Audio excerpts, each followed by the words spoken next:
I'm not sure what crawled up my mother-in-law's butt, but she and I got along so well before I got pregnant. She called me her daughter, came over to see me all the time, called me randomly just to talk, told me she loved me all the time, etc. But after I got pregnant, something switched in her. She stopped calling. She never said, "I love you" back when I said it. She only came over to see my husband, and 9 times out of 10 it was trying to get him out of the house to go with her. She barely gives me a hello or a goodbye in passing. She even tried staying in the labour and delivery room after she was told no because her baby needs support, and clung to my husband's arm several times trying to get him to go sit on the couch with her instead of standing by me where he was. Nurses kicked her out. Since I had my daughter a few months ago, she's come over a good 10 or 15 times and has literally only held the baby twice. She just follows my husband around everywhere and still tries to get him to leave with her to go do chores, tasks for her, changing tyres, changing oil, fixing her computer, moving around her house, etc, etc, etc. Honestly, none of that bothers me nearly as much as her comments about how my daughter looks nothing like me and looks exactly like her and my husband. For a bit of context, my husband looks nothing like his mom. He's a spitting image of his father. His mom is short, blonde and has brown eyes. He is super tall with black hair and green eyes. You can't tell they're related at all. But she insists my daughter looks just like her and my husband and nothing like me. She's made these comments more times than I can count, and I just give her, "Yeah, okay, Becky," and leave it. But yesterday I hosted a dinner for the family and obviously invited her. She shows up with a scrapbook album with photos of her and my husband from birth to now. She was showing and telling everyone who would listen that my daughter was basically not even mine if you go off of looks. My husband spoke up a few times with a clipped, "She actually looks just like my wife," but his mom didn't acknowledge him. But then she got to my mom, and my mom, being a no BS woman, said, "Are you blind or are you just being ignorant? That girl looks just like my daughter and nothing like you. Kinda weird to me that you're desperately pushing the narrative that the baby looks like you and your son, considering your son looks nothing like you either." No one in the house said anything, but a few were chuckling. My husband also didn't say anything, but he looked more like a deer in headlights than anything. My mother-in-law then left. She texted my husband and me later, saying she would never forgive us for not defending her against my mom, making a scene and embarrassing her in front of everyone. I don't feel bad. My husband does. Am I the idiot? Edit, she has 4 kids. My husband is the youngest, he is 27. Her 2 daughters have 1 child each. Her other son has 5 kids. She takes her daughter's kids once a month. She's never made a conscious effort with her other son's kids. She doesn't act like this with her other kids at all. She acts uninterested altogether. Ages, mother-in-law is 61, my mom is 44, my husband and I are both 27. OP, here's your answer. Mother-in-law is feeling pushed out, and this situation speaks loud and clear about where she stands with your family. She seems to be trying to reassert herself as part of the family with your husband. She's doing it all the wrong ways, but this is what it sounds like to me. Your mother-in-law's generation has a terrible time communicating in general, and she seems to be falling directly into the path of passive aggression. However, none of this makes you the idiot. I agree. Her inner thoughts are focused on herself, that she isn't a mom anymore, and that her son now has a family unit of his own rather than him adding OP to her family unit where she was still the primary. She wants very badly to make herself the nucleus again. I wish people could gracefully accept natural changes. She could have chosen to accept being a grandma, and this supportive, valued elder everyone is pleased to see and will miss. But if she keeps going this way, she'll be the one whose name makes folks cringe and secretly feels relieved when she isn't around. My mother-in-law is doing weird stuff to her youngest child, my husband, right after I got pregnant. Jesus God, it's so freaking common, and it's super strong when the new father-to-be is the baby of the family. My grandmother was pulling this nonsense back in the 1970s. Your mom is the boss. She defended her baby. She called a spade a spade. If you would have done anything, mother-in-law would have gaslit the heck out of you. My girlfriend, 29, and I, male 29, were going to host Thanksgiving dinner last year. We had everything planned and we invited our closest family members, her parents, my siblings, and my sister's family. Unfortunately, we had some health issues concerning my girlfriend's pregnancy. Even though she was 31 weeks pregnant just a few days before Thanksgiving, she had to have an emergency C-section. I won't go into too much detail with that since it's irrelevant, but the thing is that we cancelled dinner and my girlfriend and our baby had to be in hospital for a bit. My girlfriend and I decided to stay home during Christmas and New Year's Eve dinner too, as she was still recovering from the surgery and we honestly didn't feel like doing much. However, since she's now feeling better, she thought it would be a good idea to have a family dinner to make up for all our missed holidays this year. Long story short, we planned a dinner for yesterday. My girlfriend and I are vegan. Usually she doesn't mind being around cooked meat too much, but we prefer not to have it in our home. My sister, 35, is married and has 2 kids, both boys under 10. My girlfriend and I cooked for everyone, and when our families came, my sister's husband asked where the real food was after we told him that we cooked all vegan dishes. My girlfriend is still a little oversensitive, so I took my family aside and kindly asked them not to make harsh comments like that. They said they'd be careful, and my sister's husband apologized. However, as I finished cooking some of our food, someone rang the bell. My sister said, "Oh, it must be the delivery for the kids." And yeah, it was. She'd ordered fried chicken for her kids since they surely wouldn't like what my girlfriend and I cooked. That caused a big argument between me and my sister, since she didn't tell me she was ordering chicken, which I wouldn't have allowed. The discussion escalated and I ended up asking my sister and her family to leave. After that, my parents also got upset with me and left. We ended up having dinner just with my in-laws and my brother.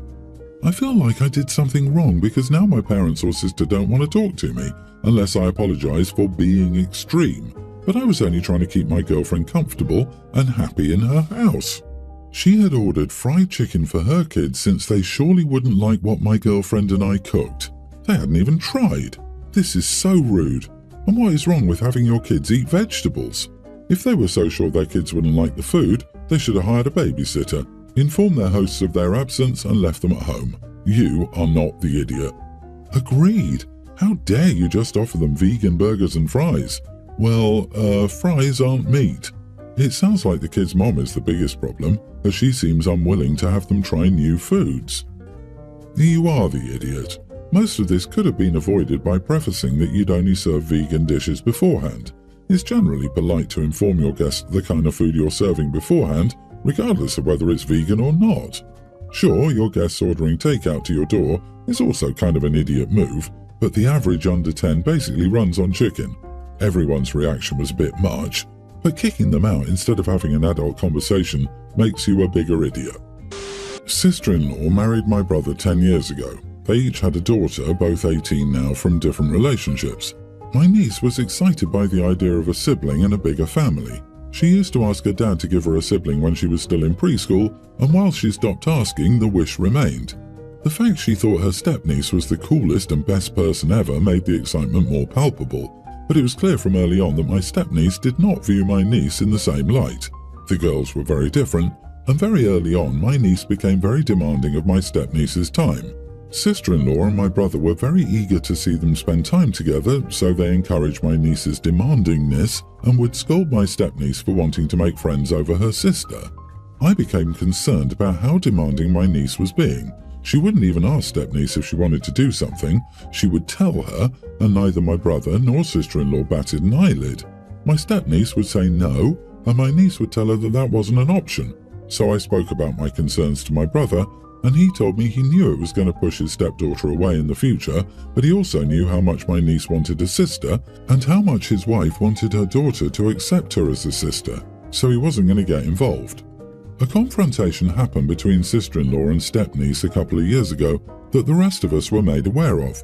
Sister-in-law told stepniece that she would need to get used to having her sister in her life because when she grows up, she will have to make time for her, which is good practice for that. Stepniece told sister-in-law that she could just not see her at all, and sister-in-law said that wasn't a possibility and she would always be part of the family. My stepniece turned 18 in July and she moved out of my brother's and sister-in-law's house and hasn't been to visit or keep in touch with them since. My niece has tried to talk to her over DM or call, but she's ignored her and maybe even blocked her in places. The only people this seemed to surprise were my sister-in-law and my niece. My niece cried for days and said she didn't understand, while sister-in-law grumbled for months. But during Christmas, it was an all-time bad, and she showed up to the family celebration we had on the 30th and was blasting her daughter to everyone and saying how surprising her actions were. A lot of the family moved away from her, but when she sat down next to me to do her vent, I told her only she and my niece were surprised, and the rest of us saw her daughter's actions coming a mile away. I brought up that their stepniece had even told her what she'd done 2 years ago and she didn't believe her. Sister-in-law called me insensitive and told me nobody could have known a teenage girl was serious when she was having her little temper tantrum. She said most kids would never want to be away from their siblings or their families like that, and it's cruel for me to lie and claim otherwise. Am I the idiot? Not the idiot. Step-parents like her destroy their families by trying to force them to become more perfectly bonded than is reasonable. Every day here there is a story of clueless parents trying to force stepkids to love their new relatives. Every day it ends in disaster. Every day parents try to force their new family to blend into the fantasy family they imagine. You said the simple truth that she needed to hear, and somehow that makes you the bad guy. These people, you can't reach them, you can't reason with them. Your sister-in-law was so focused on getting her happily ever after that she turned into the evil stepmother for her own daughter. And worse, she was flat out told the consequences of her actions, and now she's all surprised that it's come true, not to mention that there's no way your brother kept his mouth shut all those years unless she's already shut him down. She doesn't get to rewrite history or paint her daughter as the bad guy because she failed. The crap talking isn't going to help because some of that family is still in touch with your stepniece and is going to let her know what's going on. Yesterday, my girlfriend came over to my house and was supposed to sleep over. A little after she arrived, she told me she was cold and asked for a hoodie. Now my clothes are in my sister's room since almost all of our clothes look the same. Most of my sister's clothes are oversized and from the male section since that's her style, and our mom kept getting confused about what clothes are whose. So we just got a big closet for my sister's room. Her room is bigger, which is why it's in her room, and took my closet out of my room so I could have more space. I went to my sister's room and saw that the door was closed. We're not allowed to close the door unless we're changing or need quiet to study. So I knocked, but before she could answer me, my girlfriend just barged in. Luckily, my sister was just studying, but both of us were in shock. My girlfriend didn't even notice my sister and my discomfort, and just opened the closet and started looking for a hoodie that she would like.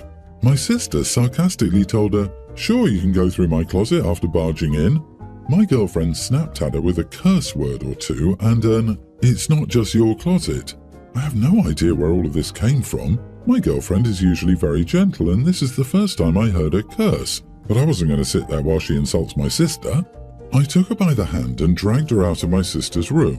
I got her bag, took her out of my house, and waited with her in silence until her friend, who lived close to me, came to pick her up. We haven't talked since. I tried to text and call her to say sorry for overreacting and trying to talk to her about why she treated my sister like that, but she hasn't answered me. I feel really bad about how I reacted, but I'm also mad about how she treated my sister. Am I the idiot? My house feels so much more spacious now that I took out all bathrooms other than one half bath. Your parents decided having you and your sister share a closet would be a good idea. You aren't allowed to close your bedroom doors, but you can have boyfriend and girlfriend sleepovers. There is just so much to unpack here. Yeah, to be honest, I wouldn't blame your girlfriend if this was the straw that broke the camel's back. Opie's house rules are so bizarre and inconsistent that maybe she was on her last nerve with this much weirdness and ready to break up anyway. Everyone's the idiot. Your girlfriend for how she acted, barging into someone's room, helping herself, cursing at your sister, etc. Your part is how you reacted. Next time with your next girlfriend, use your big boy words. Tell her she was wrong, why she cannot do that, talk to her about how you expect guests in your place to act, how family is to be treated, etc. And of course, if you have to, then tell her that the night is over. Just grabbing her stuff and pulling her out of the house was not how to deal with the situation. And do your own laundry and keep your clothes in your room. My 58 female son, 42, was born while I was still a high school student. I wasn't ready to be a parent and instead put him up for open adoption. The little family that adopted him would send me birthday and holiday cards, but that was as much as I was involved. I was terrified. The baby was diagnosed with some issue with the nerve in his eye and was blind from it. I felt like I'd done something wrong or caused it. I also felt so relieved I got to move on and live my life. I went to college, I built a career, all the while feeling this immense relief when this family would write to tell me about his first Braille typewriter or whatnot, that I didn't have to deal with this, and then I've always felt guilty for being relieved. I'm now married and have 2 daughters, 32 and 28, with my husband. They've always known that I had another child who was adopted. My daughters have also always been interested in fostering this connection. I've always suggested we leave him alone to live his life. Without my knowing, my oldest sought him out on Facebook of all places. Through her, she's brought him in to be involved with the family for the past few years. While they may have had an instant connection, I feel embarrassed to say I just haven't. I'm happy to know that he's doing well in life. He's getting married this spring and he has a doctoral degree in physics. It's all very nice to be proud of, but it's like learning about a stranger. I certainly don't feel like his mother. This Thanksgiving we hosted. All 3 of my children were present. My son follows a guide dog to get around, but he often takes off the harness and lets the dog play with the other family dogs when he's over. That day was much the same. I gave the dog some scraps and didn't think anything more of it. Several days later, it turns out his dog was at the emergency vet hospital and had some issues with maybe its pancreas and also a possible bone trapped in its intestine. They decided to take the dog to surgery to search for it and have it removed. My daughter immediately asked if I'd given the dogs anything and was furious with me for giving them some table scraps. She is adamant I caused this issue and I should be offering to pay. I did reach out to my son to offer to pay. He said that was kind, but he had it covered. I told him I didn't want him to worry financially because I knew it could be challenging for him to keep employment given his condition. All he said was that he has pet health insurance, so after the deductible he only pays 10% and he's completely capable of paying for it. We left it at that. My daughter is still now refusing to bring her dogs to my home, calling me irresponsible. She blames me and feels like I never take responsibility for the harm I cause, but I cannot pay if she refuses to take my money. OP, if you didn't check what table scraps you were giving the dogs and it was dangerous to the dogs, you should be counting your lucky stars you're not paying vet bills for 3 dogs. You are the idiot. I'm on your daughter's side. As a side note, you also seem a little resentful that your daughter reached out to her half-brother. You are not obligated to have a relationship with your son, but your children have a right to form a relationship with their brother if they'd like. Not to mention, it feels like she looks down on him for being blind. I don't know, Opie just has a bad vibe. Because I know it can be hard for him to keep employment given his condition. Yeah, the dude has a PhD in physics. I can't even imagine learning that while being blind. I think he's more than capable. It's the, I was just doing my thing, doing something with other people's animals without asking, causing damage, and I don't even like my son. Why is everyone mad at me? Vibe. Yuck. The dude is lucky to be adopted by his little family. Poor little OP. Everyone is ganging up on her.